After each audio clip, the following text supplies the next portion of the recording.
Welcome to Bulldog TV, where today we kick off the Bulldog wrestling season with a triangular against Lawrenceville and Pontiac. Hello everyone, I'm Nick Morphew, former Bulldog assistant coach and current youth club coach, and I'm excited to be bringing you the first wrestling action in 15 months. This season has a compressed timeline, with practice only starting a couple of weeks ago. Typically, wrestlers get a whole month before they get into competition. So the Bulldog lineup isn't probably where they want it to be right now, as wrestlers are still getting down to their certified weights.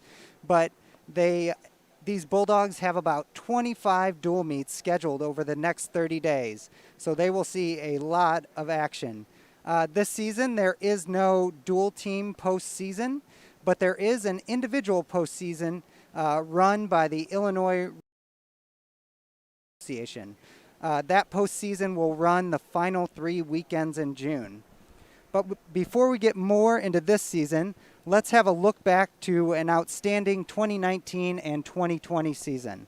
So when we start with individual honors, returning senior Daniel Renshaw placed 5th in state at 220 as a junior.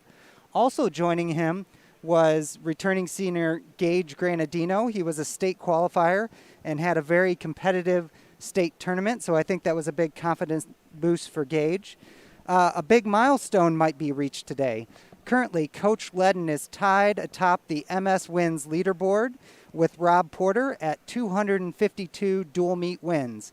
I suspect today that he will get wins 253 and 254, so that will be a big accomplishment for Coach Ledden. In the 2019-2020 season, the Bulldogs won their 6th straight regional title in dramatic fashion over Bloomington, and they made it to the Team State Elite 8, where they lost in the state quarterfinal to Antioch. They finished the season with a 23-2 record. Let's have a look at today's probable starting lineup for the Bulldogs. At 106, Caden Hatton will be taking the mat. At 113, Lucas Alstetler will bump up and fill in at 113.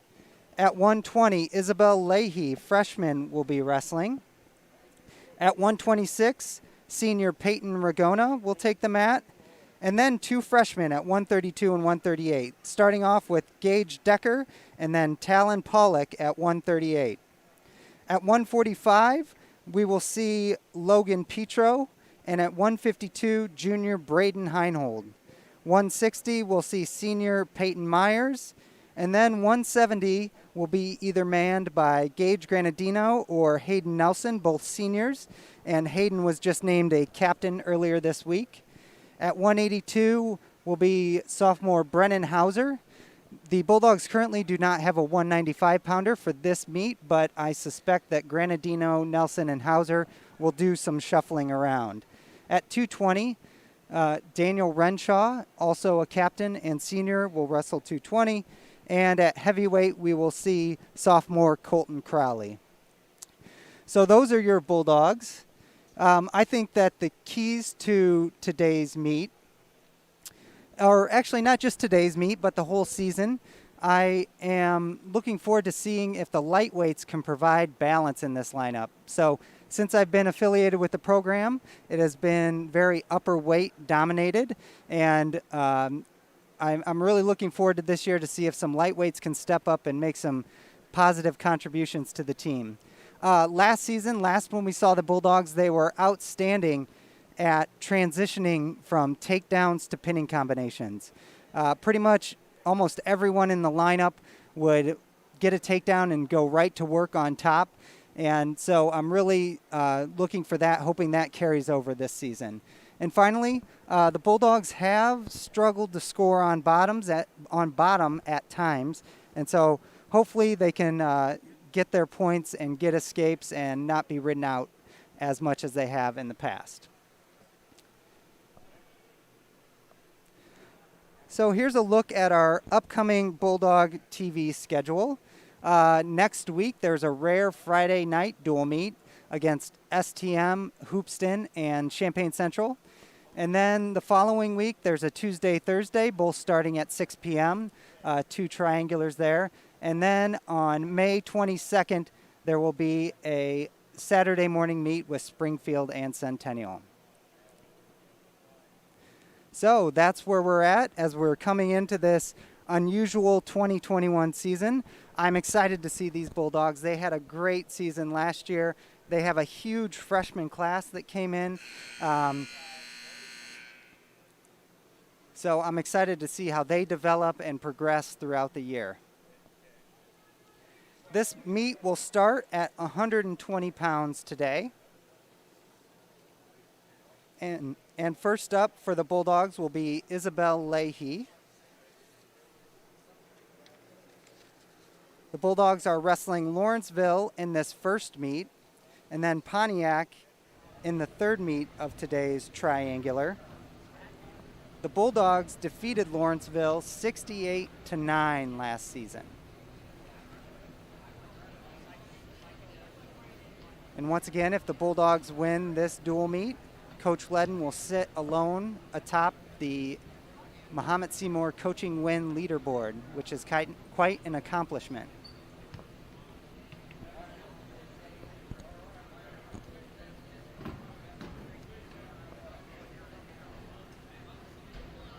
We should be starting shortly. Coach Ledden getting some final instructions from the referee.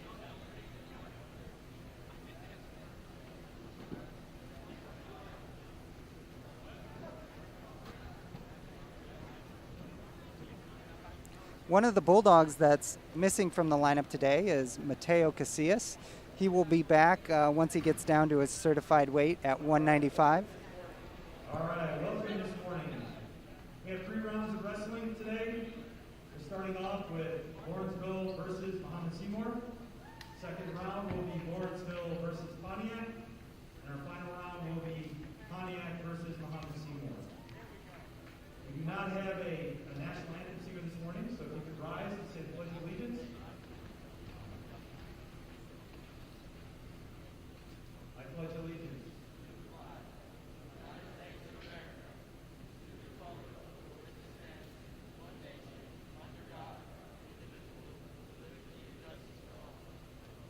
Thank you. Let's wrestle.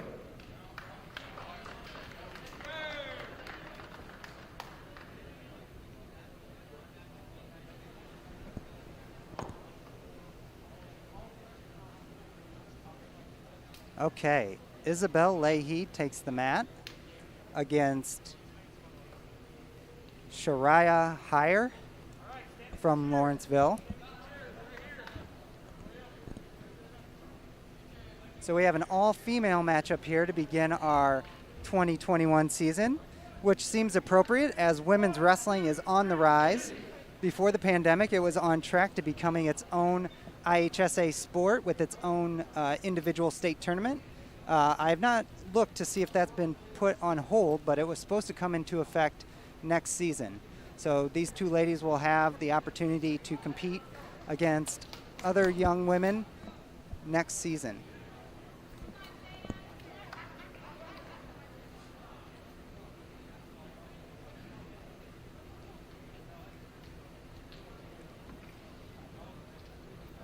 Isabel Leahy is a freshman. This is their first varsity match.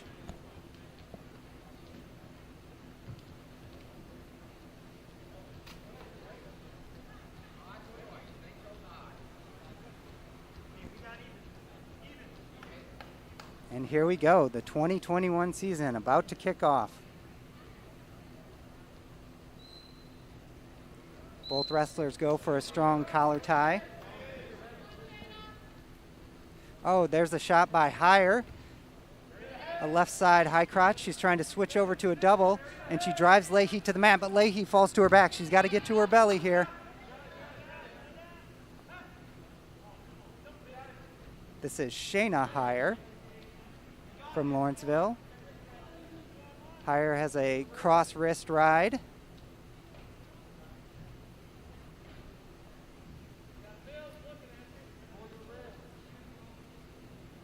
And so we are about 40 seconds into this first period of the 120-pound match. Leahy from Mahomet got taken down. Higher from Lawrenceville is on top in position and on the scoreboard 2-0. The action's called off. Leahy really has to start working for hand control. Higher is really controlling the wrists and able to dominate the position. Isabel really needs to try and peel a hand here. It looked like she got a try to stand up, but was chopped down by Higher. Isabel needs to flatten out, try and get her knees underneath her now. There she goes. Higher's riding that wrist pretty good.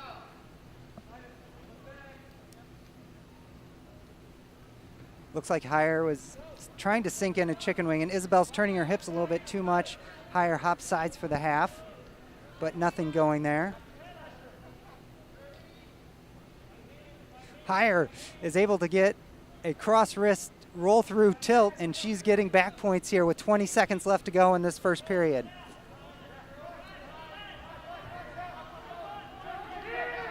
Higher gets the 2 back points, takes Leahy back down to the mat and tries to throw a half right away. Final 7 seconds of this first period.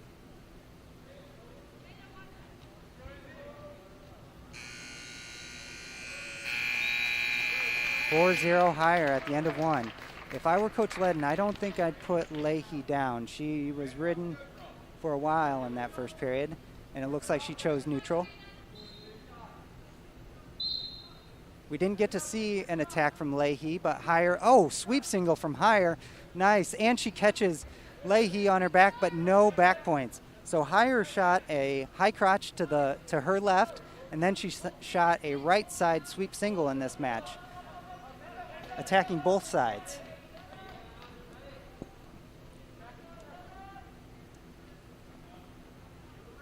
Higher once again on those wrists. Leahy has to try and get her knees underneath her. Peel off the one hand. And Higher's got that tilt again. She rolls it over, but Leahy's able to keep her back at 90, but Higher might pin herself here. We might see a defensive pin. But Higher releases the hold. The assistant referee was alerting the head referee that there might be a defensive pin there. 1 minute left in this second period. Leahy down 6-0.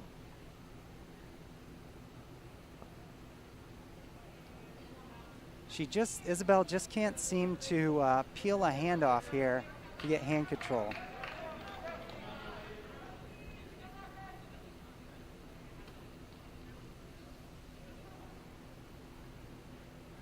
Higher has that cross wrist. Now she's gonna chicken wing, and she takes it over. She's getting back points.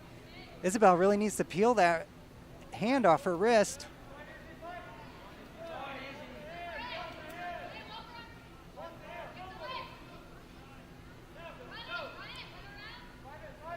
Higher runs around the head. 13 seconds left. It doesn't look like she'll get the fall. Maybe if Higher got her knee on the other side of Leahy's head and pushed her knee into her headgear, she might get that shoulder down.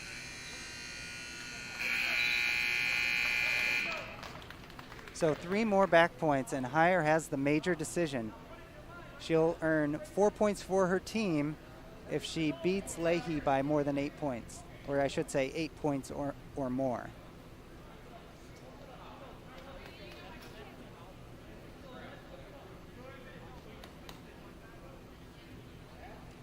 Leahy covers left side. Stand-up attempt, but it looks like a false start on Leahy, or she didn't have the proper starting position on the belly.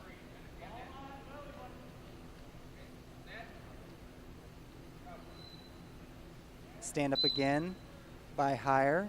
Leahy is able to sag back down and tries to throw in a leg, but Higher keeps her hips high and spins around for a 2-point reversal. The way that Higher's earned back points on top, this could be tech fall or pin territory. Now she has the butcher. Leahy's on her back. This does not look good. her shoulders look pretty flat, and there's a fall for hire. So Lawrenceville opens the season with a fall. They lead the Bulldogs 6-0 after one match. I was really impressed with the diversity of moves that Hire used there. Very active wrestler.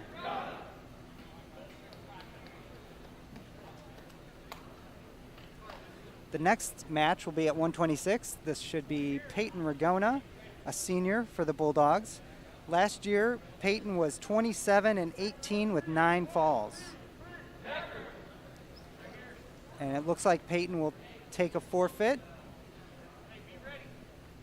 And it looks like Lawrenceville is also forfeiting at 132. This will be Gage Decker, a freshman from Mahomet. So the Bulldogs hop up to a lead after multiple forfeits. 138, there's also a forfeit for Lawrenceville. This is Talon Pollock. Will add 6 points to the Bulldogs score. And our next match at 145. It looks like Logan Hillard, a senior for the Bulldogs, against Tyson Lucas for the Lawrenceville Indians. Hillard is a 92 varsity match winner from Bloomington, transferred to Mahomet for his senior year and won the 145 spot. Oh, and a nice shot off the whistle and comes around to the low double. That was great by Hillard. He looked good in practice when I watched him on Tuesday night, and that's translating to competition.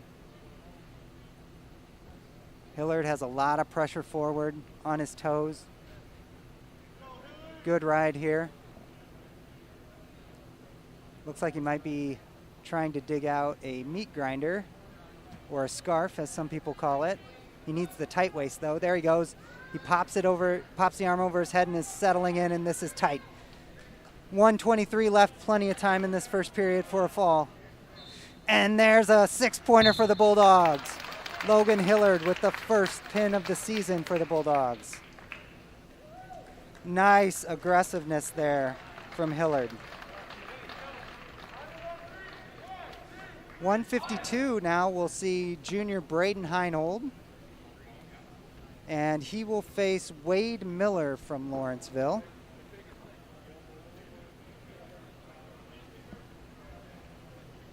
Looks like Heinold definitely has the length advantage in this match.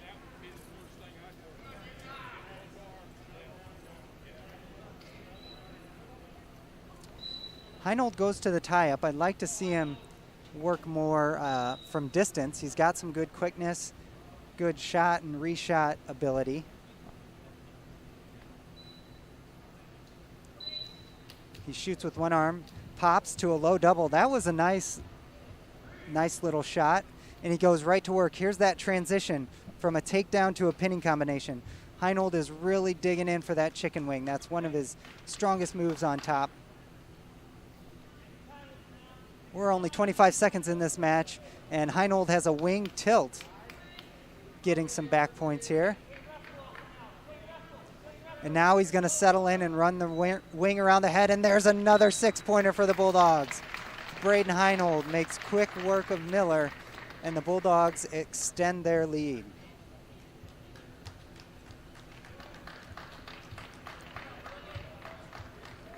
So the Bulldogs have rattled off. Let's see here. 1, 2, 3, 4, 5 6-point victories. And it looks like Peyton Myers is getting a forfeit at 160. So now senior and state qualifier Gage Granadino takes the mat against Brian Seed.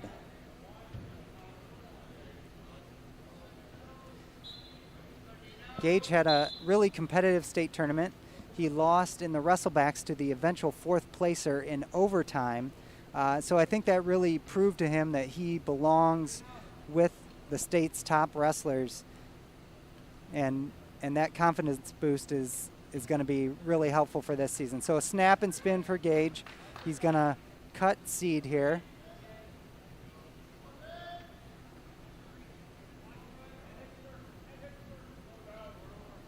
Gage tries to throw the elbow and shoot the high crotch. Isn't there. Now he's got double unders to a body lock. Gets around behind, and a nice mat return by Gage. Gage, he's a long, lanky wrestler, but he has very good strength, solid in all three positions.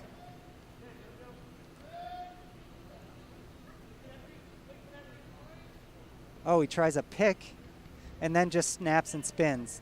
Good reaction there from Gage. He clubbed the head, missed the pick, but Seed fell right to his knees and he could spin right around.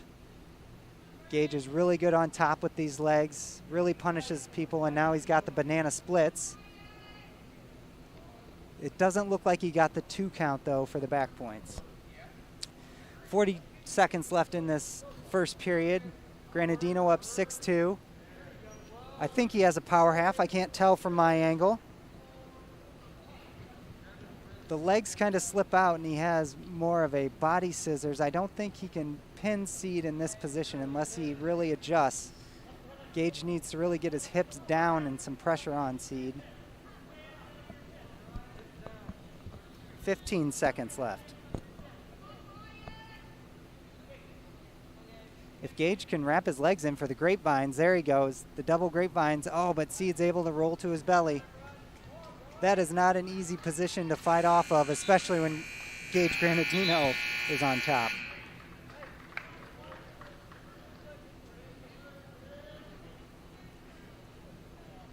Granadino defers. Seed takes down. Gage will cut him to give him the 1-point escape. Oh no, he optional starts, but Seed gets the 1-point escape anyway. There's a shuck by. Ooh, and Gage attempt to another pick. Oh, then a snap down and kind of the softball toss throw by for that takedown. Gage well in control of this match, 11-3. Escape by Seed. I'd like to see Granadino, he's kind of lazily tying up with Seed. There, I like that snap.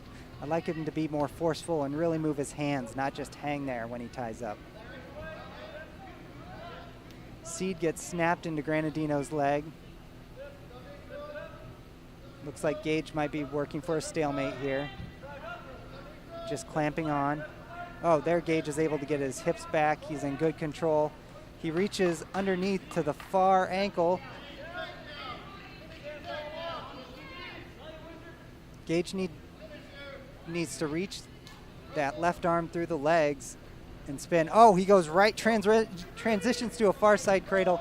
50 seconds left in this period, but he can't keep the grip. We are getting close to tech fall territory here. So a takedown and back points is 13-4 now. So Gage really needs to look to pin. He's going to get the back points here, so it won't be a tech fall. 2 more back points. The next turn definitely has to stick.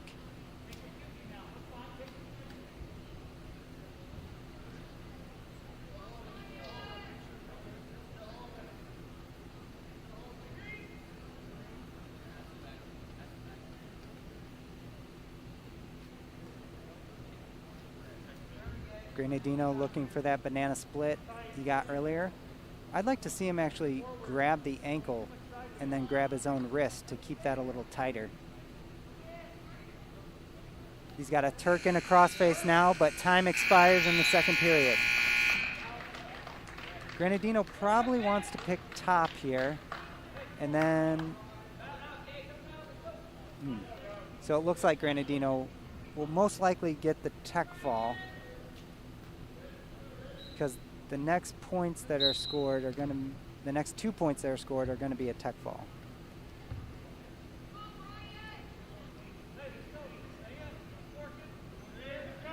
Seed able to break Granadino down. Good job grabbing wrists, pressuring forward. As I mentioned, these wrestlers have only had 2 weeks of practice when they usually get a full month before competition. So we might see fatigue come in at the end of these matches. I was surprised there that Granadino was broken down and ridden so easily. But now the next point scored will be a tech fall unless Granadino can go straight to the back. Seed snaps Granadino. Granadino pulls on the elbow, looking to drag out. But Seed is doing a good job of keeping that wrist.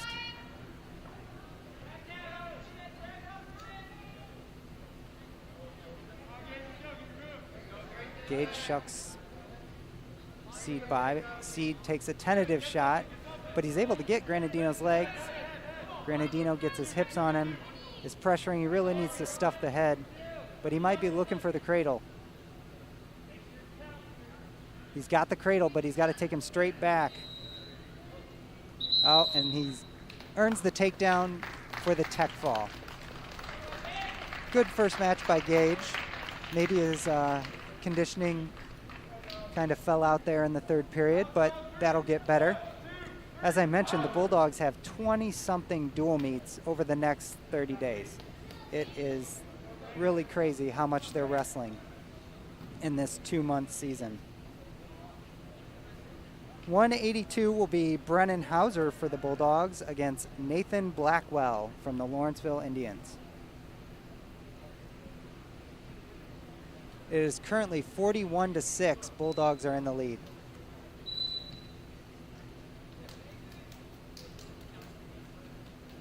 Hauser, a straight double, and dumps it, and he comes around for 2 points. Oh, a good hard hip-high switch there from Blackwell, but he doesn't get his escape. Hauser returns him to the mat and then decides to cut. Hauser very good on his feet.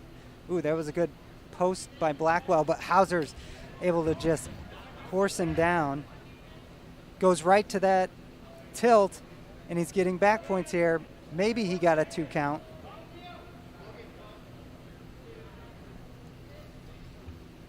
He does. The ref is holding, I think he's holding 2. Yep, there he has it. 6-1 Hauser. Working hard, trying to transition to another pinning combination here.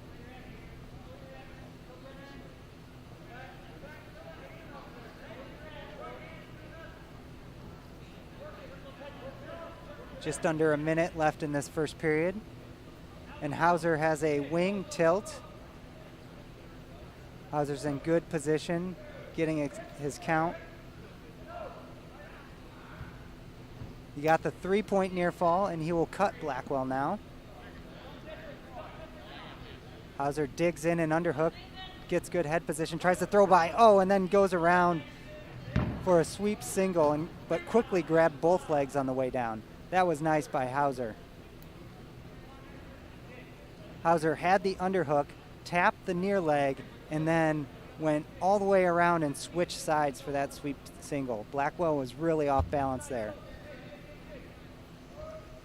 Hauser has that wing tilt again and is really running up the points here. The first period expires, and it is 14-2 Hauser. So much like Granadino, Hauser has to be careful about scoring points. If he wants the fall, the next points he scores have to be right to the back.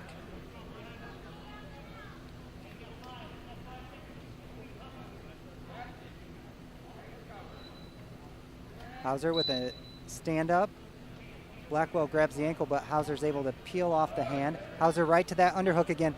Oh, but Blackwell tries to force maybe a fireman's there, and it slipped. Hauser falls on top for the 2-point takedown and a tech fall for the Bulldogs. Bulldogs are now up 46-6 over the Lawrenceville Indians. Oh, and now we will see Stevie Pogue for the Bulldogs. This is at 195.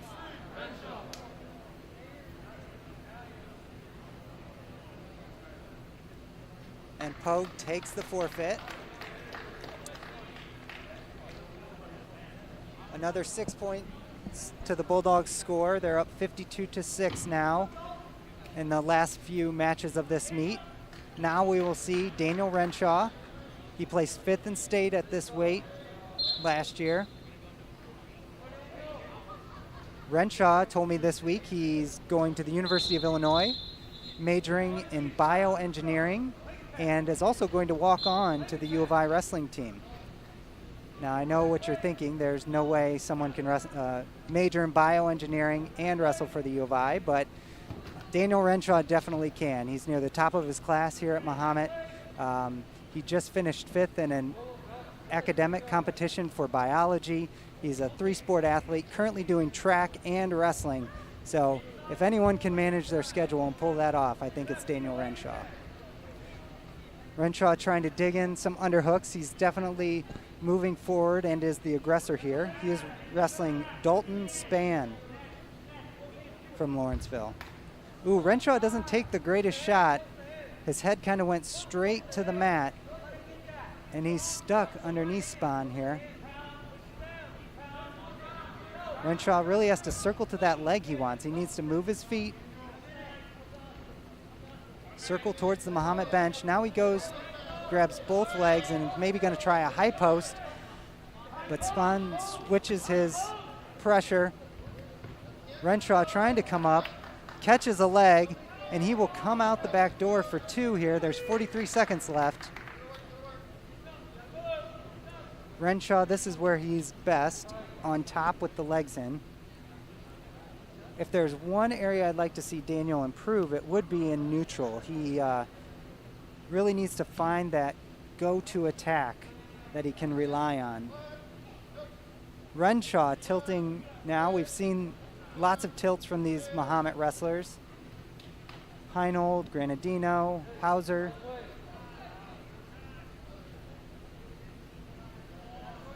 Renshaw just got the 2 count for the 2-point near fall. The ref hasn't awarded it yet. At the end of the first period, Renshaw's up 4-0.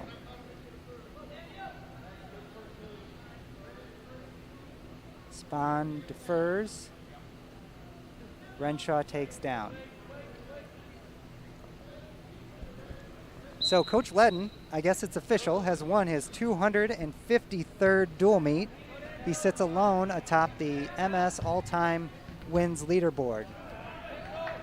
Renshaw stood up there and tried a standing switch, wasn't able to quite pull it off. Pops right back up and gets his escape on the edge of the mat, though.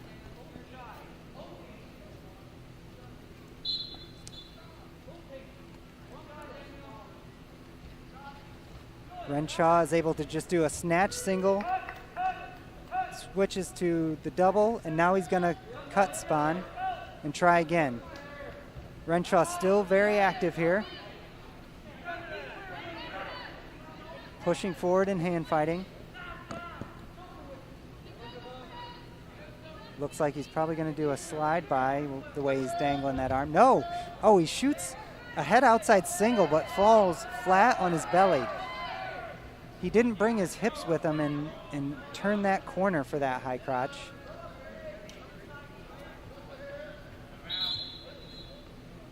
But the action carries the wrestlers out of bounds. 1 minute left in this second period. Renshaw up 7-1, working on a major decision here at 220 pounds.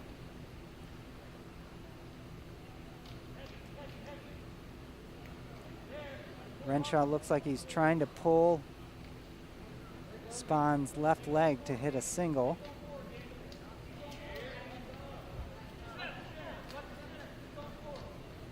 Russian tie by Renshaw, but his head's not in great position, and then he drops to a single, but once again gets flat on his belly. So Renshaw had a nice snatch single. He didn't have to go all the way down to his knee to get it. It looks like maybe he should be trying that a little more, something where he doesn't have to hit his knees, or if he is going to hit his knee, be able to pop right back up. There's that snatch single again. He's trying to secure both legs on the edge of the mat, but gets his belly flat. trying to keep his feet in bounds.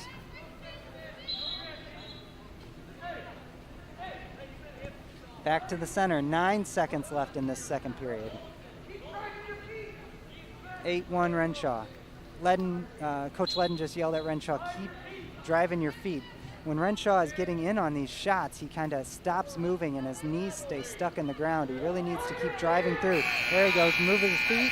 Oh! Nothing at the end of the period.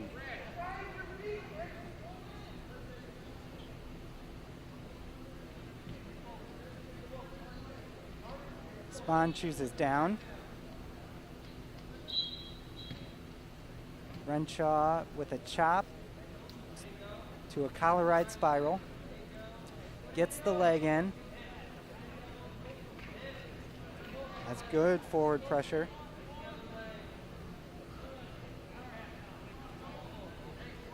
Now is trying to sink the power half. He really needs to rotate his hand down. There he goes.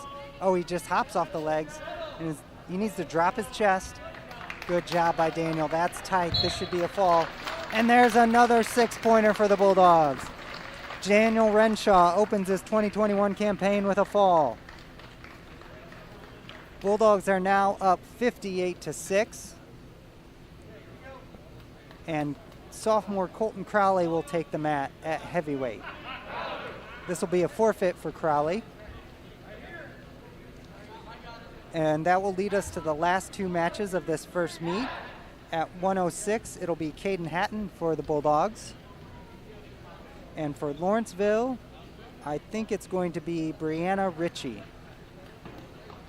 Yes, it is.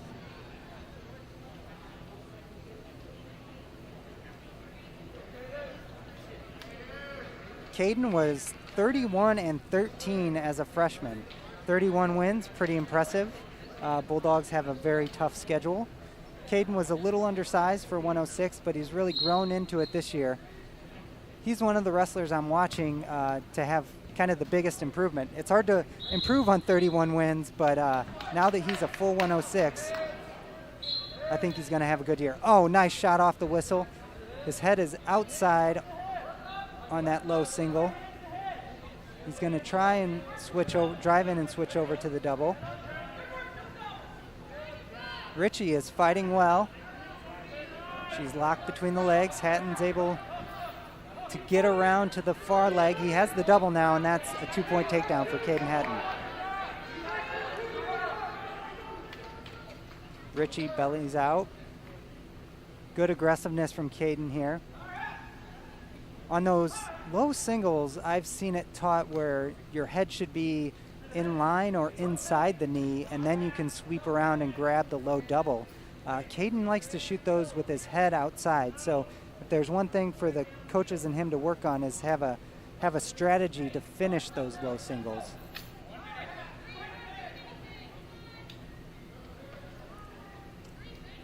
Caden riding tough, lots of pressure forward. He's really good with the legs in, and that's what he was looking for there. Trying to spiral to lengthen Ritchie out and get that leg in.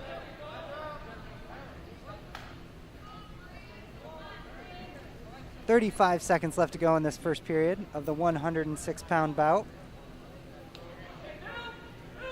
Hatton just trying a straight up power half from Ritchie's base.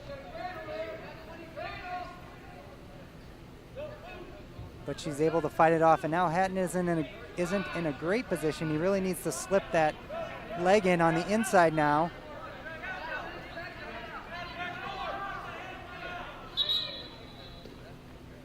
The ref stops it for potentially dangerous. 5 seconds left in this first period, so Hatton just has to stop Ritchie's first move so he doesn't give up any points.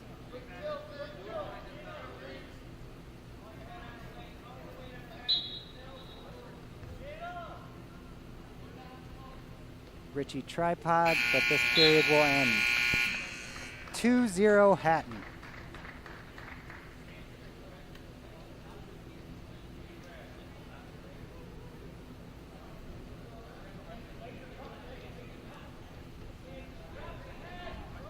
Hatton will start in the bottom position in this second period.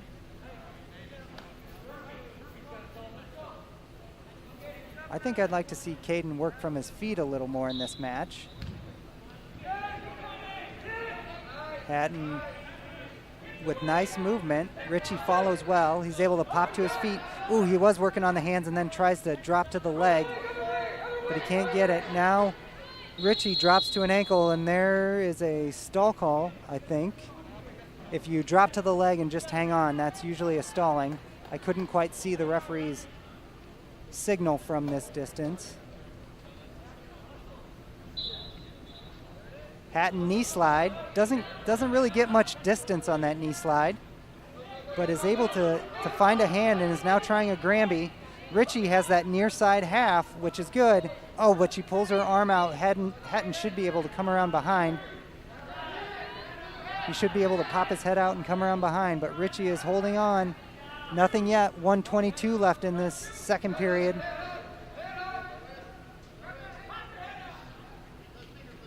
Hatton's still working. Now he comes up to a single. I think he could cut over to the double. There he does. He's in a high post position. Gets Richie on her hip. He needs to hook that leg. He needs to hook it more. There, he's got it hooked. Now he can pop his head and come around and get this too. Richie doing a great job of hanging on here. She has been in a tough position for a long time, but Hatton's able to get the reversal. 4-0 with 40 seconds left.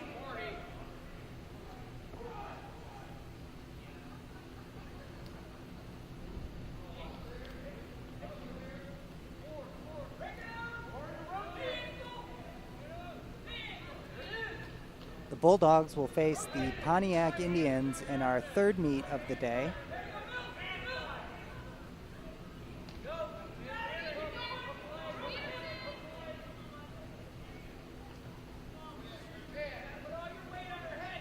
We will keep the camera on for Lawrenceville versus Pontiac, the second meet.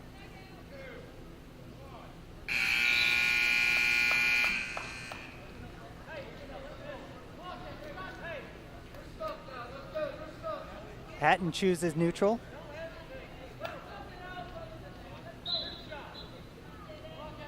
He had a lot of energy and movement in that first period. I'd like to see him keep that up.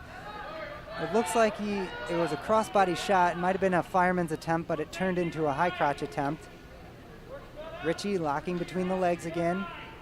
She's been pretty strong here. She's been able to hold on and make Hatton work from this position. And a stalemate in that crackdown position.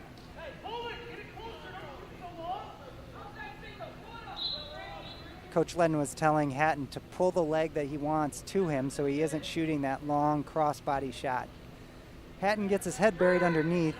Richie has an underhook and Hatton tries to force something, but nothing's really doing there. Hatton just needs to fight her hands off and circle up and start new. Oh, he reaches across and is able to get a leg.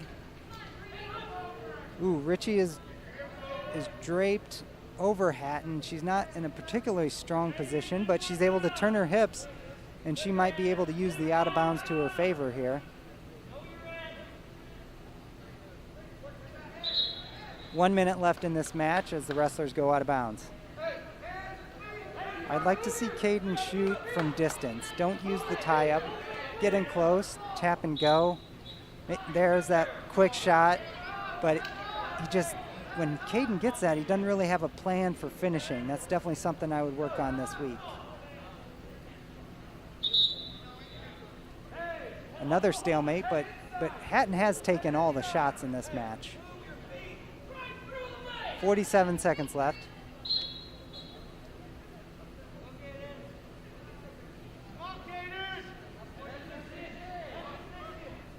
Hatton needs to pick a shot and then just decide on what tie-up he wants and go for it. Another crossbody shot. Hatton still has the elbow. He's able to slide his knees up to a high post position, and there was an illegal hold there. This should be a penalty point for Hatton. Richie had a head scissors, which is an illegal hold.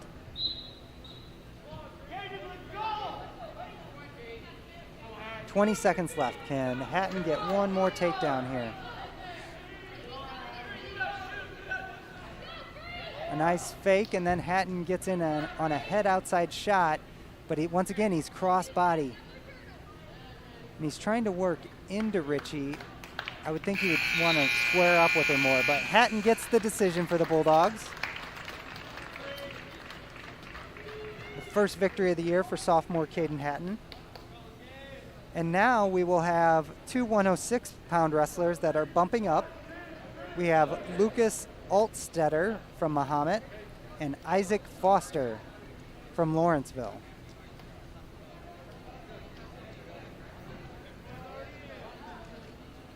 Even though Lucas is bumping up to 113, these are both 106-pounders, but Lucas is an undersized 106-pounder.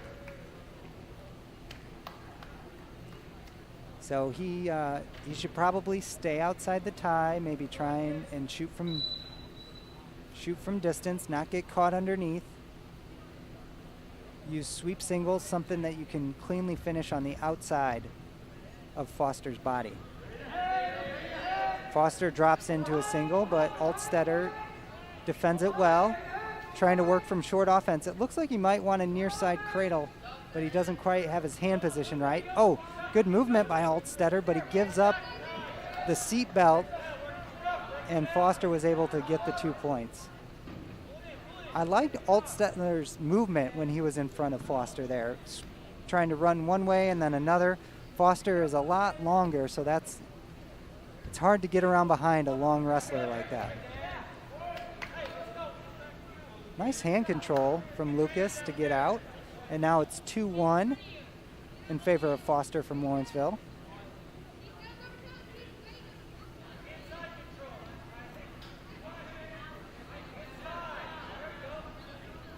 Lucas has the inside position, which I like to see. 50 seconds left in this first period. This is our last match of the dual meet. Bulldogs up 67-6. So they have secured Coach Ledden's 253rd victory. Oh, nice shot. You don't really see a right side high crotch too much, but Altstetter with a nice shot. He's trying to cut over to that double. Good hips by Foster. Altstetter was able to drive across and get the 2 with 17 seconds left. Way to finish off the period. Lucas is kind of draped over the arm. I'd like to see him stay behind the arms, but he is grabbing the ankle. Oh, he just needs to hold on here and there, and the period expires. So it's 3-2 in favor of Altstetter from Mahomet.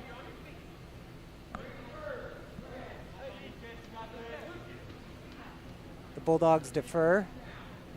Foster will take down.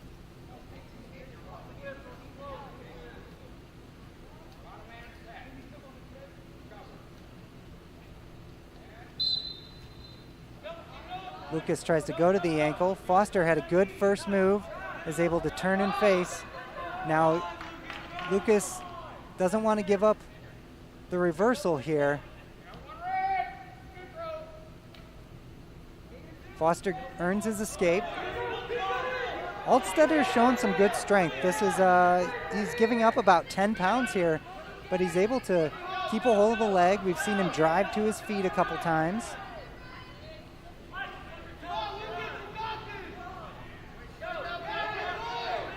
Lucas just really isn't in a good position. He should use that out of bounds to get a fresh start.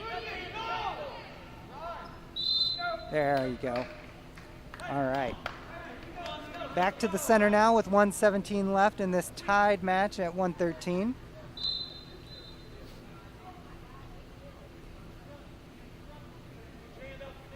Lucas had a nice high crotch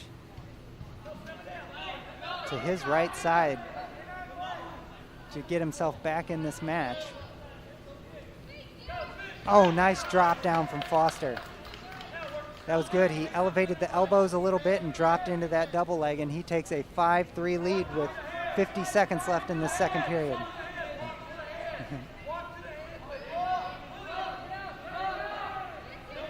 Foster looks like he's trying to lock up a far side cradle. Lucas really needs to get flat and fight his hands. He really needs to work on Foster's hands so he could break them. There, he's trying. Oh, he's giving up back points at the end of this second period. 28 seconds left.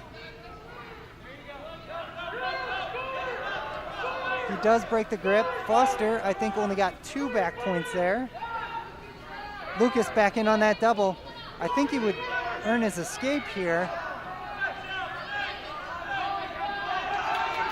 He's got the elbow in the leg. 4 seconds left. Altstetter drives around to the far ankle. That's got to be a reversal. Right at the end of the period. Good job by Altstetter. It is 7-5. Lucas's choice. He chooses neutral. We've seen Foster attack. I think it's whoever gets in on a leg here is going to win this match.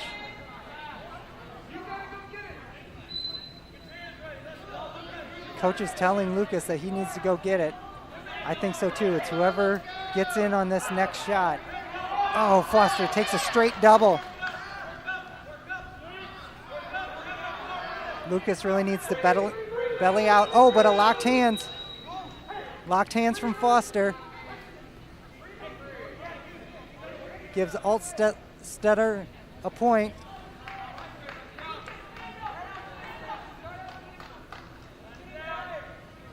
It is now 9-6 in favor of Foster from Lawrenceville with 1:42 left. Altstetter has shown that he can get out, but he has to watch out for that cradle. Ooh, he's bunched up. Watch out for that cradle.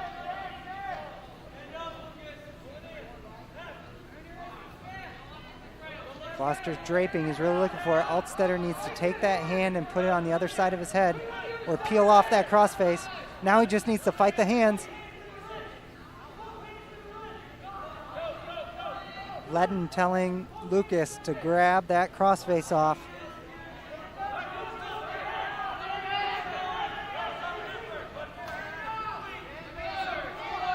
Altstetter fights off the cradle with 1 minute left in this third period. He's only down by 3 points. He could still pull this off. Foster has a wing, but not in very deep. If Altstetter just steps up, he might be able to have something. Oh, Foster sinks a half and he gets Altstetter on his back. Good aggressive riding there by Foster. But he doesn't have anything very tight. Altstetter looks like he should be able to get to his belly. But Foster extends his lead. It is now 12-6 with 20 seconds left.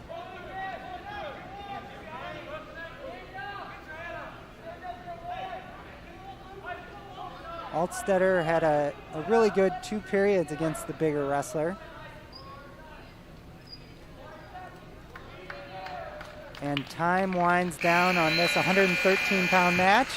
That was our last match of this first dual meet. The Bulldogs will win 67-9 over the Lawrenceville Indians. So that concludes our first meet of the day. We will keep the camera on to show Pontiac versus Lawrenceville for all you out-of-town fans. But before we get to that, I'd like to thank our sponsors. So thank you for your donations to Mahomet Athletics and Bulldog TV. I'd like to thank Busey Bank, Christie Clinic, D1 Networks, Jackson Quality Construction, Subway of Mahomet, Classic Plumbing, First State Bank of Forest, BSN Sports, and McDonald's of Mahomet. So thanks for watching this first dual meet. I will be back with you in a little bit for when the Bulldogs face the Pontiac Indians. Mahomet-Seymour alumni Jordan Rock on how high school students are important to Fisher National Bank of Mahomet. I think some important considerations in high school banking are how much money you're going to set aside for the future, because I remember getting my first paychecks, I just wanted to spend it all at once, and that's really not a good idea. So I think one of the important things is to figure out how you're going to save the money, and also setting some money aside to spend and have some fun with. I'm Ryan Heiser. I work at Fisher National Bank of Mahomet. Please stop by and see us soon. Stop by and meet Ryan and Jordan and the team of Fisher National Bank of Mahomet.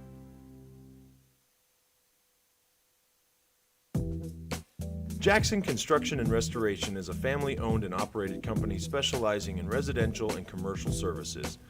We have been serving Central Illinois for over 20 years. If you want to remodel a room, restore a deck, or even start fresh with a new house, Jackson is there. And in the times of need after any fire or storm damage, our team of experts is there to help you rebuild or restore your home. Call now for an estimate on your next project.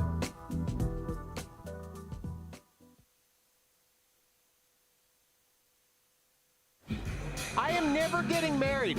Never. Guaranteed. You picked a beautiful ring. Thank you. We're never having kids. I love it here.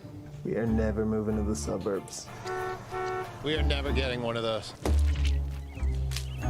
We're never having another kid. I'm pregnant. I'm never letting go. Hi, come see me, State Farm Agent Darwin Boston, and my team in downtown Mahomet.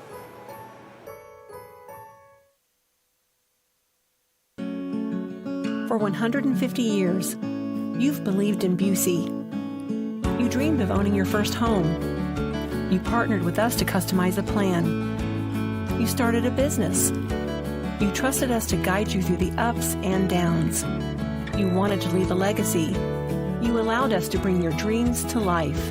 We thank you for the opportunity to serve you and your family for generations.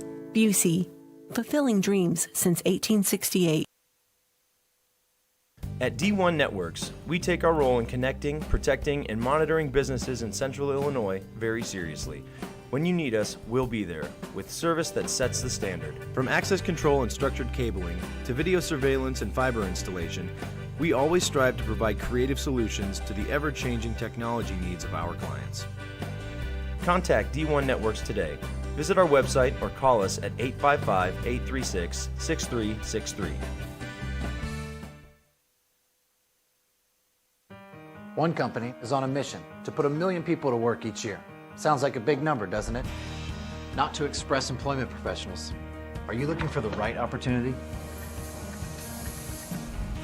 Choose Express for a new job or the next step in your employment. We take pride in connecting the right people with the right company. Let us help. We'll open doors for you. Express is on a mission to put 1 million people to work each year. Mahomet-Seymour alumni Jordan Rock on how high school students are important to Fisher National Bank of Mahomet. I think some important considerations in high school banking are how much money you're going to set aside for the future, because I remember getting my first paychecks, I just wanted to spend it all at once, and that's really not a good idea. So I think one of the important things is to figure out how you're going to save the money, and also setting some money aside to spend and have some fun with. I'm Ryan Heiser. I work at Fisher National Bank in Mahomet. Please stop by and see us soon. Stop by and meet Ryan and Jordan and the team of Fisher National Bank of Mahomet. Jackson Construction and Restoration is a family-owned and operated company specializing in residential and commercial services. We have been serving Central Illinois for over 20 years. If you want to remodel a room, restore a deck, or even start fresh with a new house, Jackson is there. And in the times of need after any fire or storm damage, our team of experts is there to help you rebuild or restore your home. Call now for an estimate on your next project.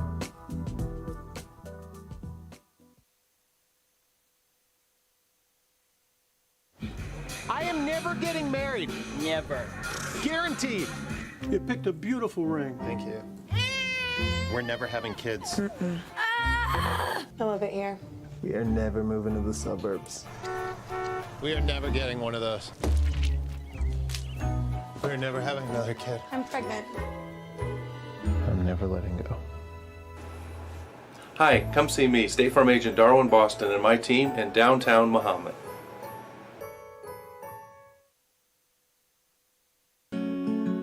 For 150 years, you've believed in Busey. You dreamed of owning your first home. You partnered with us to customize a plan. You started a business. You trusted us to guide you through the ups and downs. You wanted to leave a legacy. You allowed us to bring your dreams to life. We thank you for the opportunity to serve you and your family for generations. Busey, fulfilling dreams since 1868.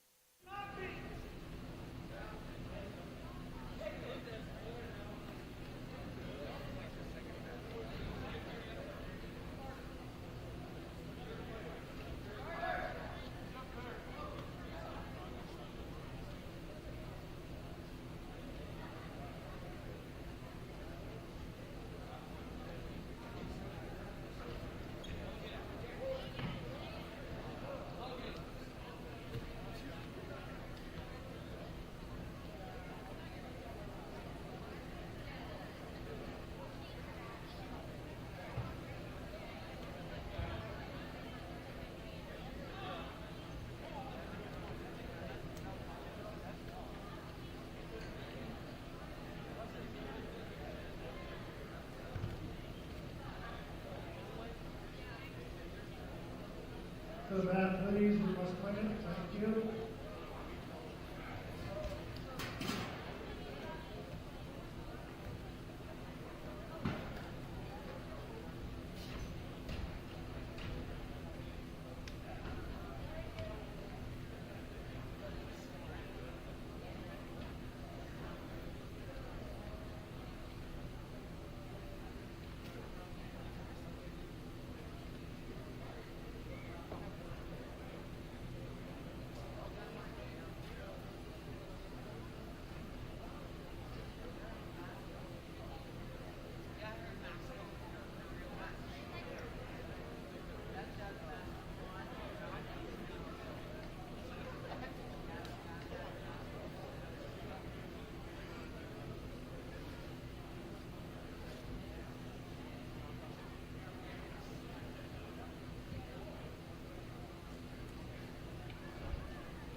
At D1 Networks, we take our role in connecting, protecting, and monitoring businesses in Central Illinois very seriously.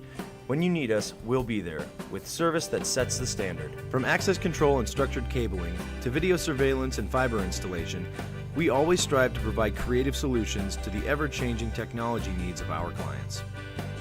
Contact D1 Networks today. Visit our website or call us at 855-836-6363.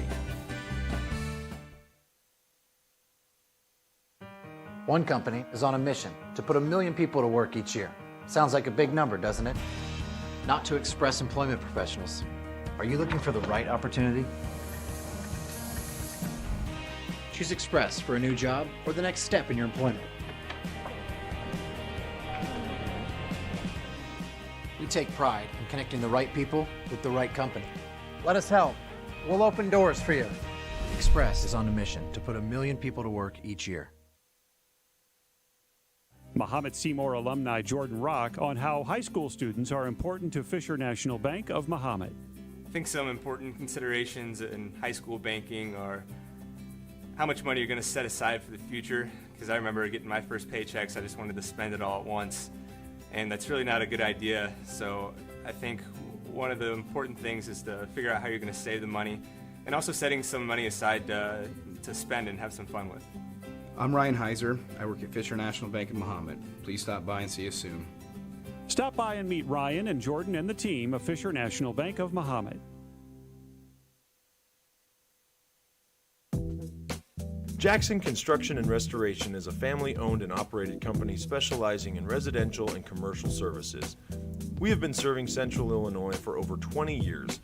If you want to remodel a room, restore a deck, or even start fresh with a new house, Jackson is there. And in the times of need after any fire or storm damage, our team of experts is there to help you rebuild or restore your home. Call now for an estimate on your next project.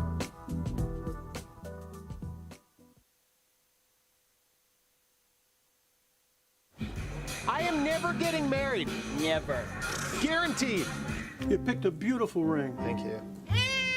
We're never having kids. I love it here. We are never moving to the suburbs. We are never getting one of those.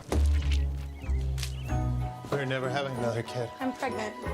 I'm never letting go. Hi, come see me, State Farm Agent Darwin Boston, and my team in downtown Mahomet.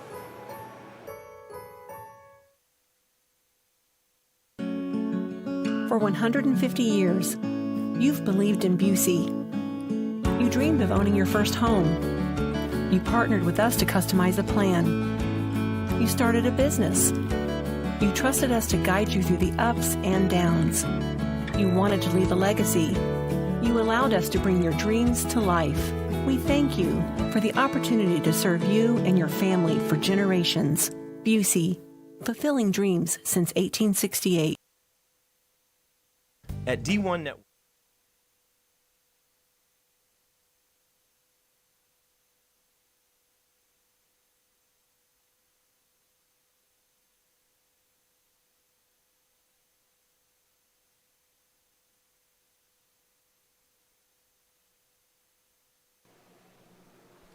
Hello, everyone, and welcome back to Bulldog TV. This is Nick Morphew, former Bulldog assistant coach, bringing you the third and final meet of our triangular today. It is opening day for the IHSA wrestling season, and the Bulldogs earlier defeated Lawrenceville 67-9, and that was significant because Coach Ledden is now alone atop the MS wins leaderboard. Next, the Bulldogs will face the Pontiac Indians. And last year against the Indians, the Bulldogs won 64-12. Now, the Indians, they're kind of shorthanded due to this odd season, so there will be a lot of forfeits. We should have about 7 or 8 matches between the Bulldogs and the Indians. And let's take a look at our probable Bulldog lineup. So at 106, we will have sophomore Caden Hatton. Freshman Lucas Altstetter will probably take a forfeit at 113. At 120, freshman Isabel Leahy will also receive a forfeit. At 126, senior Peyton Ragona will receive a forfeit. At 132, freshman Gage Decker And at 138, freshman Talon Pollock will both receive forfeits. At 145, we won't see Logan Petro. We will see Logan Hillard, the senior. 152 will be junior Braden Heinhold. 160, senior Peyton Myers. 170, senior Gage Granadino. 182, sophomore Brennan Hauser. At 195, we will see sophomore Stevie Pogue. At 220, Daniel Renshaw, and heavyweight Colton Crowley.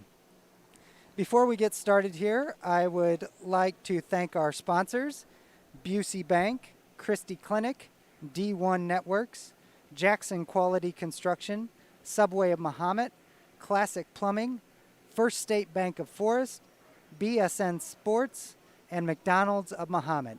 So thank you, sponsors. We appreciate your contributions to the athletic program and Bulldog TV. I'd also like to thank my producer today, a sophomore at Mahomet-Seymour High School, Ryan Ziegler. He's doing a great job with the graphics and the camera work. I really appreciate his work today.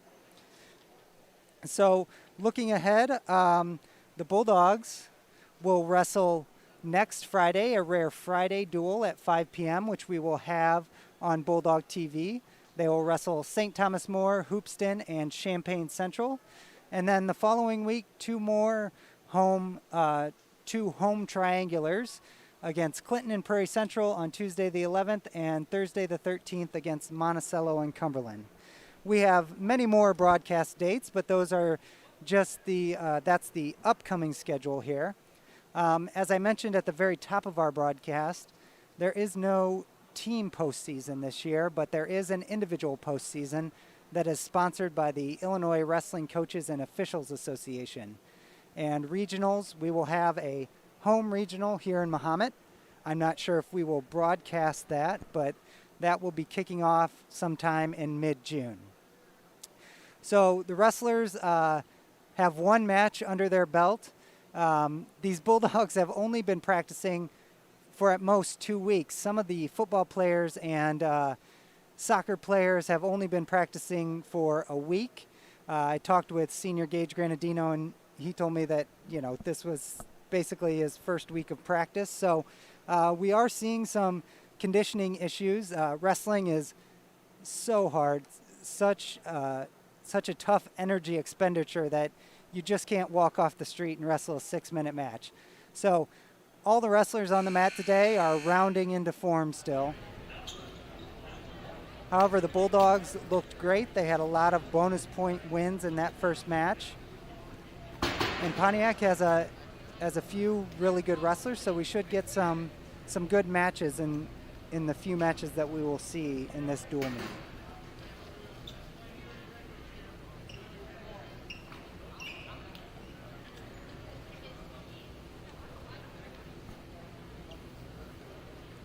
We're about to get underway here.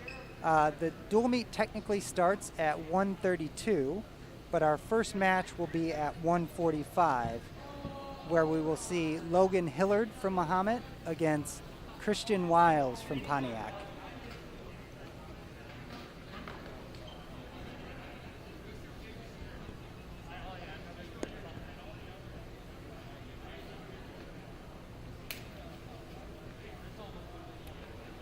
So as I mentioned in our earlier broadcast, Logan Hillard is a transfer from Bloomington.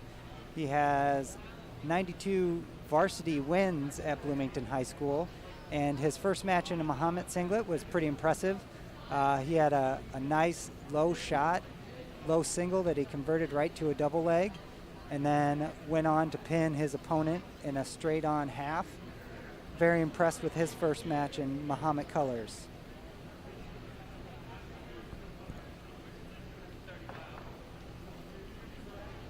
These dual meets have gone pretty quickly because of forfeits and pins, and the IHSA has a rule that there needs to be a 45-minute wait period, and so I think the referees are just checking the time to confirm that we can start this meet.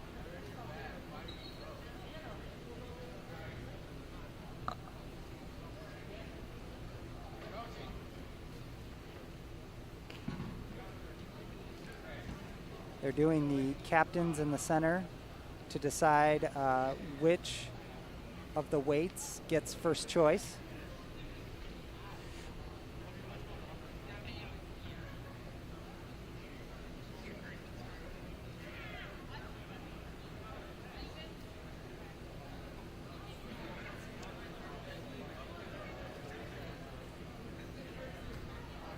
If we look back at some of last season's highlights, one of the biggest highlights was the team dual sectional at Lincoln. The Bulldogs wrestled the Lincoln Railers, and the winner advanced to the state quarterfinal, and the Bulldogs won that meet 71-10. It was a great night, lots of energy. The Bulldogs won 12 matches in that sectional meet, 10 of them by fall. Once the pin train started rolling, there was no stopping the Bulldogs, so it was an amazing night for this team to make it down to team state. This team very much has the same composition as that team last year. The Bulldogs have a solid lineup from the midweights all the way through the heavyweights. The upper weights are the strength of this team. Daniel Renshaw placed 5th in state at 220. Gage Granadino was a state qualifier. He returns at 170. You have the new addition of Logan Hillard. And then Mateo Casillas and Colton Crowley are two outstanding sophomores.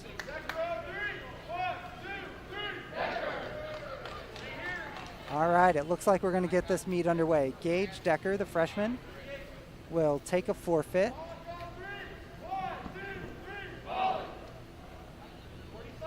And that will be followed by Talon Pollock, also getting a forfeit. So the Bulldogs start this meet up 12-0 already.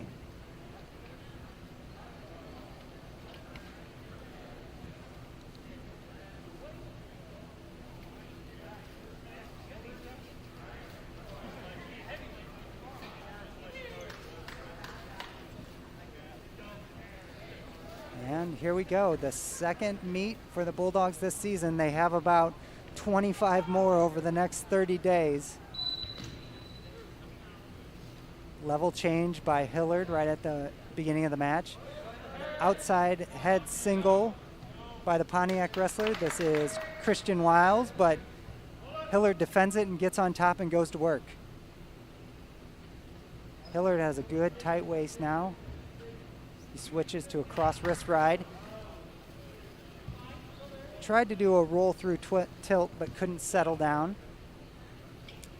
We are 30 seconds into this 145-pound match.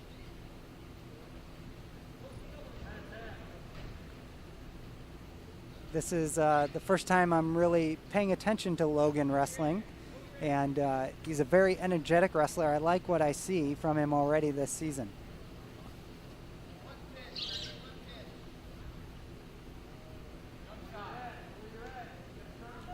Wrestlers are near the out of bounds, so neither can really do too much because it will carry the action out. And with 57 seconds left, we'll start back in the center. Hillard is going to cut Wiles, so it's 2-1 now. He gave Wiles the escape.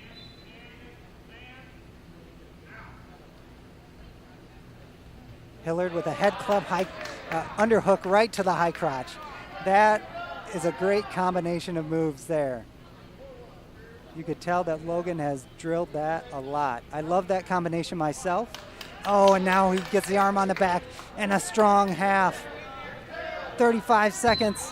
Hillard looking for the pin, and that's a 6-pointer for the Bulldogs.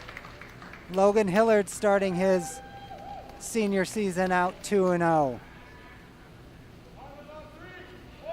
Man, I think Logan should demonstrate that head club, underhook, high crotch to the entire team. He went bang, bang, bang. That was outstanding. Here's junior Braden Heinhold, all the way up at 152 pounds. He wrestled 132 last year. Lost in the blood round of sectionals. But the Lincoln wrestler he lost to, he pinned in the team dual sectional. I like Braden tapping, moving his hands, moving his feet. Good clubs and level changes here from Braden. He's got inside control, but can't quite clear the arm to the high crotch, but he eventually does.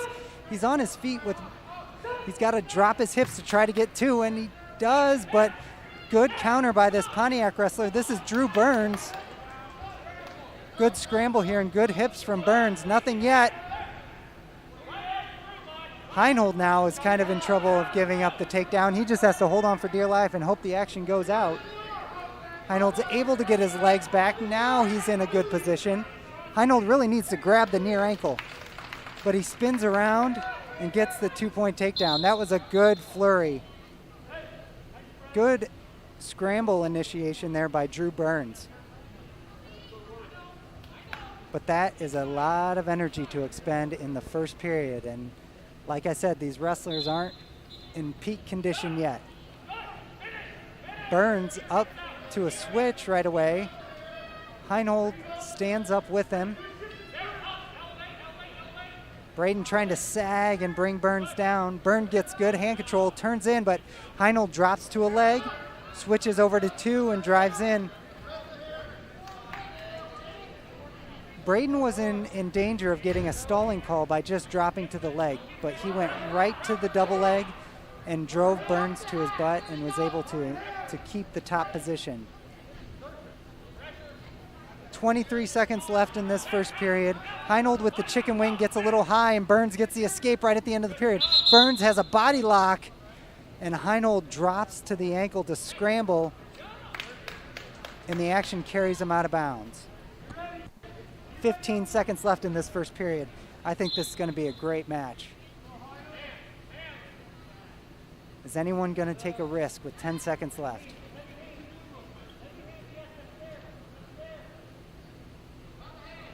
Looks like the wrestlers are content. Oh, Heinold! Oh my God, he had a right side head outside shot. I saw him do that in practice earlier this week. He's got a head outside shot to his left and his right. He hit the right side one there, but it was just too late.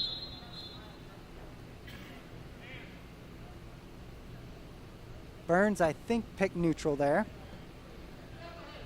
Heinold with a shoulder post.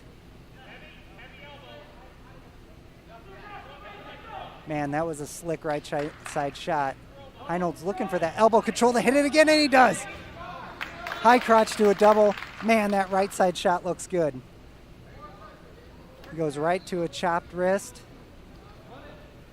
Looking for his wings. Heinold loves his wings. He's got the double chicken wing now. Plenty of time. 1:24 left in this second period. Heinold is taking control of this match. He keeps circling around the head, but he doesn't have the wings tight. He still might get the fall here. 1:12 left. And there's another 6-pointer for the Bulldogs. Great match by Braden Heinold. Great hard wrestling by Burns there to initiate a couple crazy scrambles. Man, I really think Braden and Logan Hillard should wrestle a lot in the room. Their styles look somewhat similar. Both quick wrestlers, aggressive wrestlers. I think they'd really benefit each other by practicing more together. And here is senior Peyton Myers. I hope your seatbelts are strapped, folks, because Peyton likes to throw things around and make his matches a little crazy. He is wrestling Jackson Schott from Pontiac. Oh, nice little shuck by, duck under there by Myers to get the early takedown. Less than 15 seconds into the match. Myers getting a little sloppy with his legs there, but is able to recover.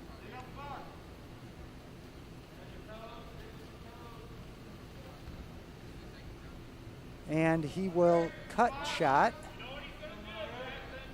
Give Schott the 1-point escape. 2-1 now, Myers. Myers trying to stay out of the tie-up now after the initial exchange was all tie-ups and hand fighting. Waiting for Myers to pull the trigger. Looks like he's trying to time those reaches by shot. Oh, he tries that duck again, but can't follow around. Drops to a shot, then a snap down in a front headlock. Oh, and then he tries a cement mixer from the feet, and he's able to hold shot on his back momentarily. I don't think he got back points, but he did get the 2-point takedown. 4-1 Myers with 35 seconds left. Myers going a power half, but he doesn't have the legs in. Peyton last year really was a great team member.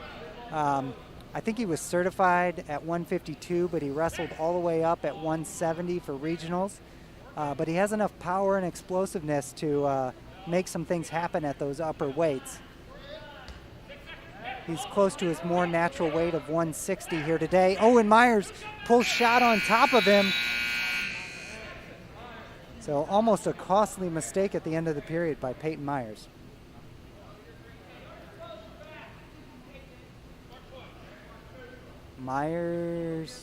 Shot will choose neutral. Peyton Myers last year, wrestling all over the lineup, was 25-20 with 18 pins. Shot in on a single, but Myers able to kick his leg down and get out of it.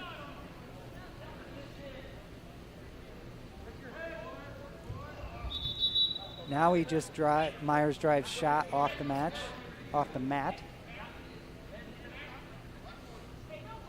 So Myers hit the duck under twice, fakes a shot off the whistle.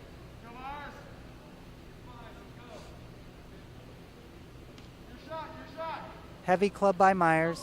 Both wrestlers are tight ear to ear. Myers is probably going to try that duck under slide by again. Nope, he just circles shot off the mat. Looks like shot might have been momentarily stunned. Think he's okay though.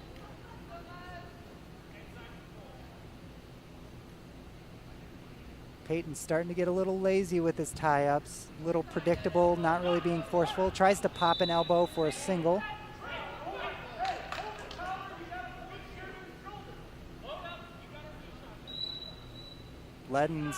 There Peyton pops the elbow, and he's got a right side high crotch, but he doesn't turn the corner and go to 2. Myers trying to elevate, but if they fall to the mat, Shot's going to get this takedown. They do go to the mat, but they go out, no control.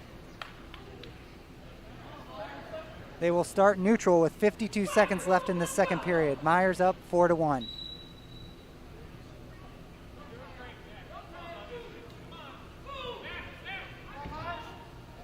Myers with that duck again while he was retreating and gets 2 points.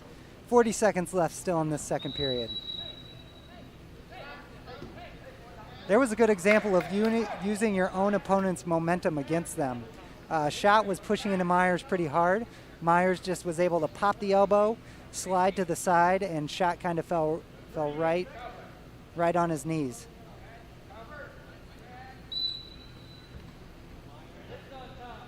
Shot with a stand-up attempt. Myers stops it. Myers tries to throw a leg in, and he's just not in a great position. I don't think Shot will score here, though, but Myers has definitely lost position here. As long as Myers holds his own ankle, I think he'll be okay. Shot's actually helping Myers by holding the ankle like that. Ooh, Peyton's shoulders are close to being a defensive pin. Oh, but he's able to swim to a half and hop his hips over. The period ends. I don't think the referee counted any back points. He did. He did get a 2 count. So Peyton Myers adds 2 points at the end of the second period. He's now up 8-1. Myers chooses down. Here's where you're going to see wrestlers fatigue. So will someone make a big mistake?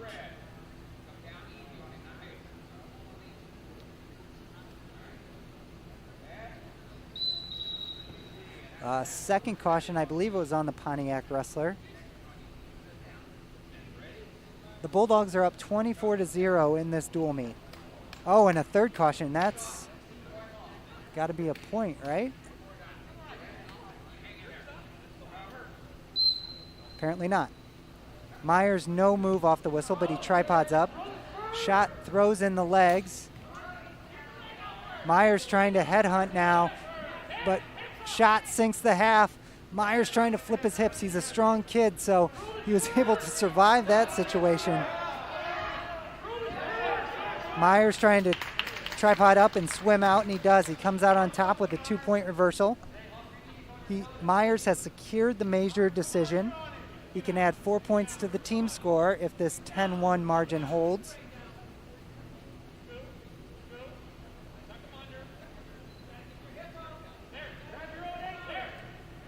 Myers got in trouble in this position before. There he grabs his own ankle, I think. He should be able to stay there. Now he throws the half. Oh, but shot turns into him, almost gets Myers trapped on his back. Shot now up in a hip toss position. You don't see Peyton Myers getting thrown to his back too often. Oh, and shots on top. And there is the fall for the Pontiac Indians. Good comeback there by Jackson Schott. I think I talked about that big mistake due to fatigue, and I think that's exactly what happened to Peyton Myers there. He usually does not lose those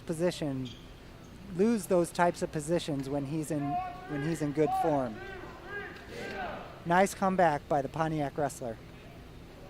Okay, now we're switching to senior Gage Granadino. Gage last season was 43-11 with 21 falls. He started this season off with a tech fall in the last match against Lawrenceville. Gage is wrestling Ethan Gray from Pontiac.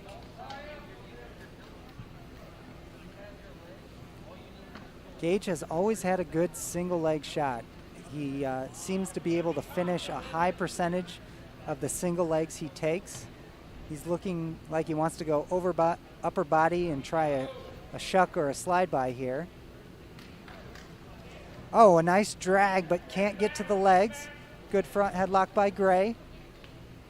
Gage rolls out and comes on top. Gage, I think, probably wants to cut Gray, and he does. 120 left in this 170 in this first period of the 170-pound match. Bulldogs up 24-6 in the team score. Snap and spin by Gage, gets another takedown. Looks near side cradle as Gray comes up. Another escape by Gray. I'd like to see Gage hit a shot. He's been doing snap downs, throw bys. There's another snap and spin for a takedown. I don't know if he's been awarded it yet, though. Should be a takedown. 40 seconds left. There's the takedown. Gage slips the legs in. I've wrestled Gage a lot in the practice room, but towards the end of the season, I just cannot be on bottom. He punishes people with the legs in. This old man's neck gets pretty sore after wrestling Gage Granadino. 13 seconds left in this first period. Gage up 6-2. Trying to get a tilt maybe. Trying to post that elbow to get a tilt, but can't get it at the end of the period.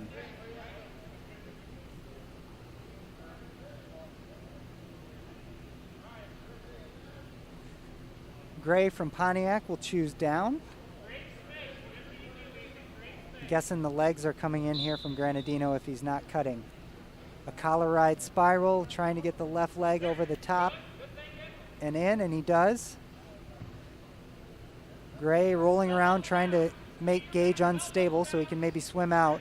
Now Gage has his power half. Ooh, this does not feel good, and Gray goes to the back to relieve the pressure, and Gage Granadino gets the pin. Another 6-pointer for the Bulldogs.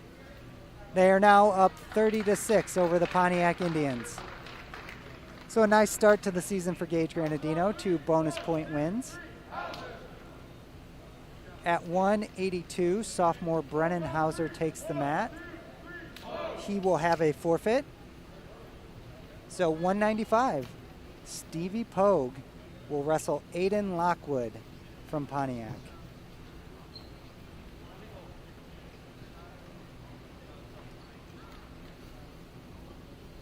Pogue has definitely gone through a growth spurt from his freshman to sophomore year. He looks like he's in great shape. This is his first match of the season. He had a forfeit in the Lawrenceville meet. Straight to collar ties for these two.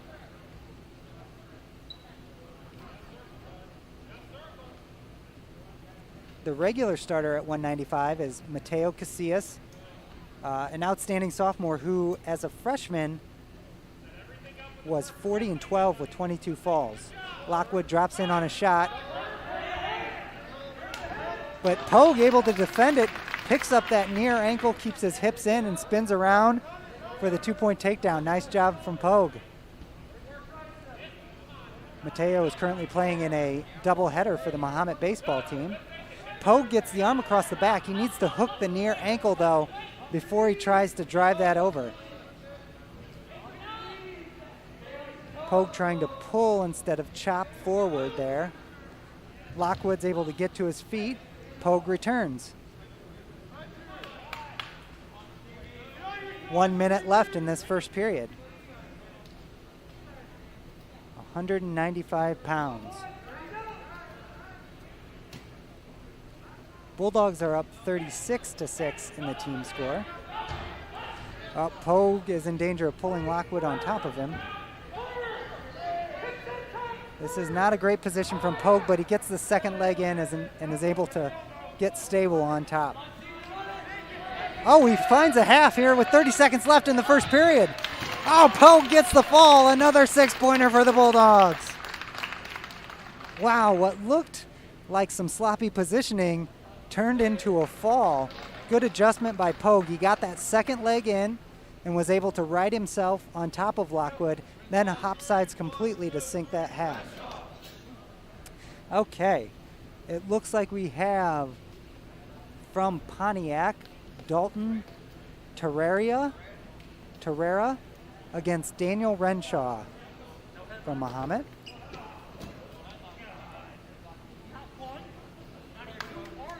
Renshaw earlier this school year got to see the banner hanging up in the Mahomet wrestling room with his name on it for his 5th place in state last year. Renshaw, I think, had a first match jitters of the season. Didn't wrestle his best, but won the match. Looking to redeem himself in the second match of the day. Oh, a snatch single. And Terrera goes right to his back. Renshaw is in good position here, has a lot of weight on the Pontiac wrestler's shoulders. This should be a fall. There's still 1:30 to go in this period. Oh, he's got the half. That's got to be it. And another 6-pointer for the Bulldogs. The Bulldogs are now up 48-6 against Pontiac. They've secured this victory. This will be Coach Ledden's 254th victory at Mahomet. I believe his 403rd overall. Colton Crowley at heavyweight is taking his second forfeit of the day. And I think we're going to have a really good 106-pound match here. Caden Hatton from Mahomet against Aiden Scholwin from Pontiac.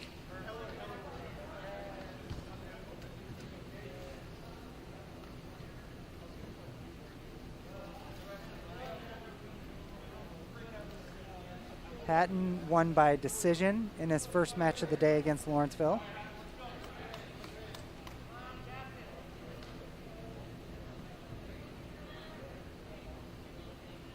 Hatton looks like he has the height advantage and a little bit of a weight advantage, about 10 pounds. Scholwin shoots in right away. Hatton working in the front headlock. Hatton trying to pull and move Scholwen so he could spin around. Hatton's on his knees. He needs to get on his toes, though. Tries to swim around, but Scholwen fights Hatton's hands off pretty well and is able to circle to his feet. Hatton with a low shot and just bowls Scholwen over. Nice takedown by Caden Hatton. He's a little off balance here, but they're on the edge of the mat. Hatton shouldn't be in too much trouble. 1:15 left to go in this first period.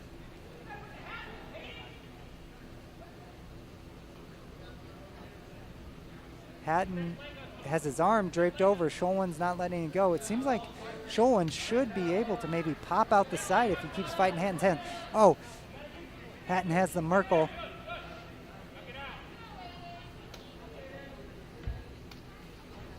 Scholwen trying to work for a Granby now, but Hatton staying behind that near arm.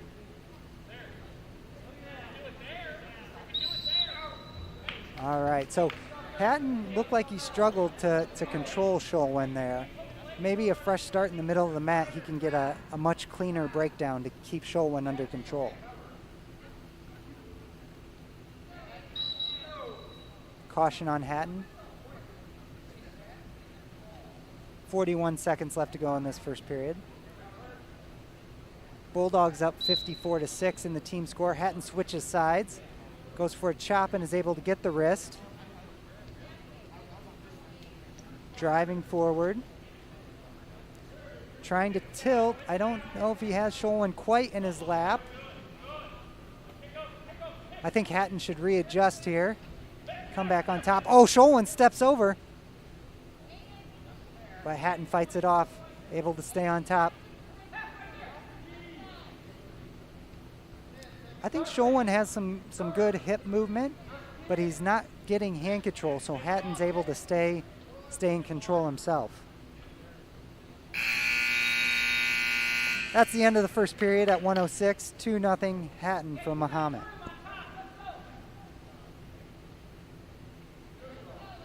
Scholwen chooses neutral. He gave up the first takedown.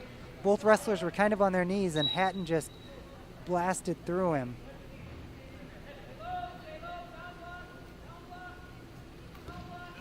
Ooh, Hatton was in that low position, and Scholwen kind of forced that shot. But Scholwen does a good job of fighting off these front headlock positions. He keeps hand control. He posts on the mat, and he's circling up. Good job by the 106-pounder from Pontiac, but Hatton with that long reach is able to snag a leg and spin around to get another takedown.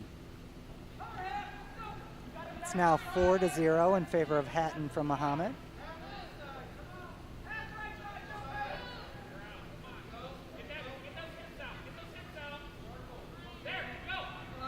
Scholwen does a good job of running his hips out to the side, but he just doesn't have a hand.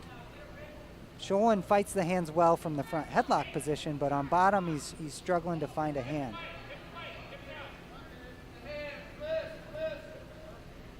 Hatton has been really good with the legs in, but we haven't seen him get the legs in this match. Looks like he's trying to sneak that knee in to maybe slip a leg in.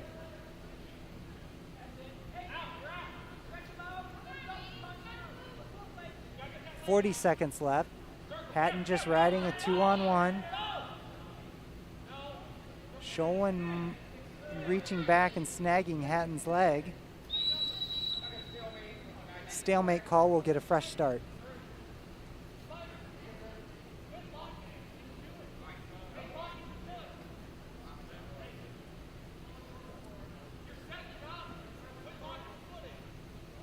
.29 seconds left in this second period. Far knee, far ankle from Hatton is able to break Scholwen down. We haven't seen Scholwen on his belly too much this match. Hatton just goes for the straight up power half.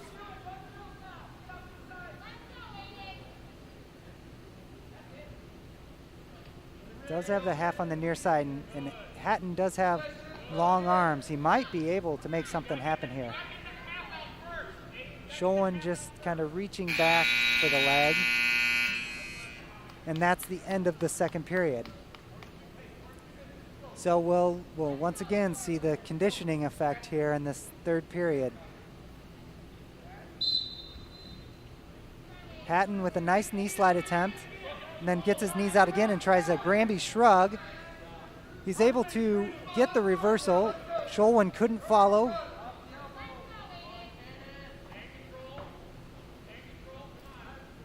Hatton with the 2-on-1. As I mentioned, Sholwin's giving up about 10 pounds, maybe more to Hatton. So his fatigue is probably setting in as well. Able to get the escape though, and Hatton lead cut down by 1. It is now 6-2, I believe.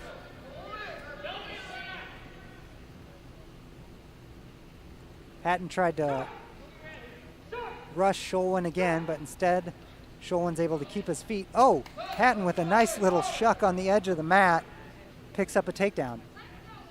He's going to cut Sholwin. Doesn't really let Sholwin get into the center.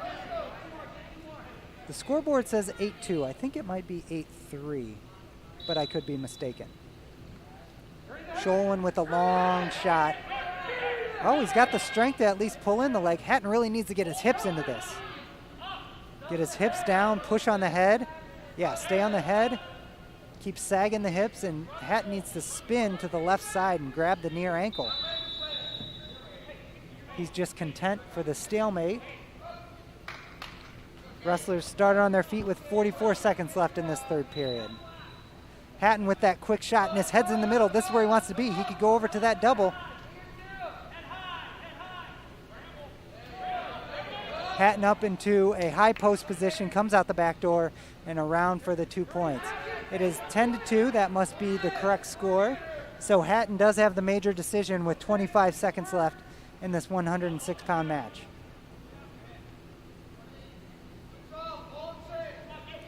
Hatton just has to hold position to give the team the bonus point win.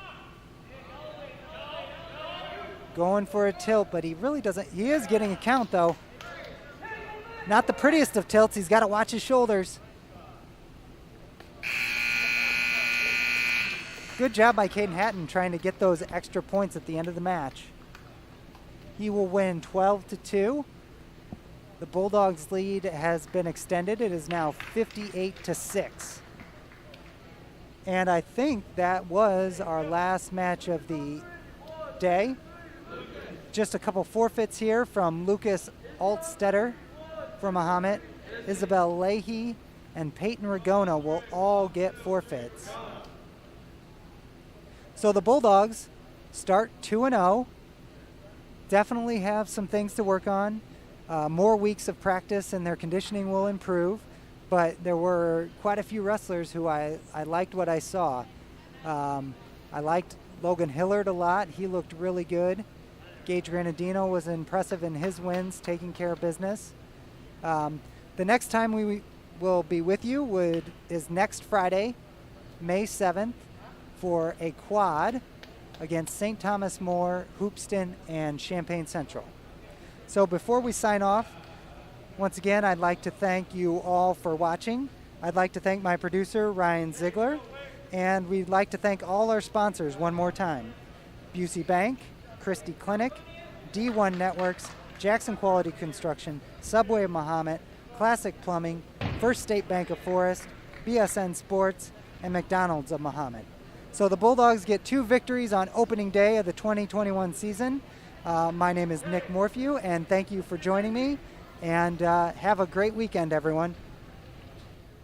Protecting and monitoring businesses in Central Illinois very seriously. When you need us, we'll be there, with service that sets the standard. From access control and structured cabling, to video surveillance and fiber installation, we always strive to provide creative solutions to the ever-changing technology needs of our clients. Contact D1 Networks today. Visit our website or call us at 855-836-6363. One company is on a mission to put 1 million people to work each year. Sounds like a big number, doesn't it? Not to Express Employment Professionals. Are you looking for the right opportunity? Choose Express for a new job or the next step in your employment.